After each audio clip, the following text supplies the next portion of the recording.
Hello viewers, welcome to my channel. একটা এলজির তিকোন নিয়ে এসেছি। তিকোনের এটা আইসি আছে 6 পিনের, যে আইসিটা পুড়ে গেছে। তো এখান থেকে আইসিটাকে খুলে দিয়েছি। আইসিটা আমার কাছে নেই। আমি 3টে জেনারেল ডায়োড দিয়ে আইসিটার যা ফাংশন সেটাকে রেডি করেছি ডায়োড দিয়ে। তো মাদারবোর্ড নিয়েছি একটা। মাদারবোর্ডের রিমোটটাও আমার কাছে এই মুহূর্তে নেই, যেহেতু ওটা বাড়িতে পড়েছিল। তো স্টারমেটাকে রিলিজ করার জন্য পিডাব্লিউআর গ্রাউন্ড শর্ট করে রিলিজ করিয়েছি প্রত্যেকটা ভোল্টেজকে মেজারমেন্ট করার জন্য। 12 ভোল্ট ওকে, যেটা আগে প্রেজেন্ট ছিল।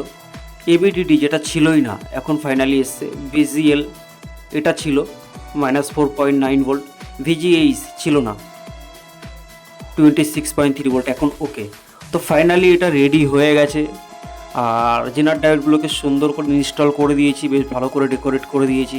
যারা টেকনিশিয়ান আছো, যারা এটা জানো না, শুধু তারাই যদি জানতে চাও এটা জেনার ডায়োডের নাম্বারটা কী আছে, তাহলে আমাকে কমেন্ট করো, আমি কমেন্টে বলে দেবো নাম্বার কী আছে।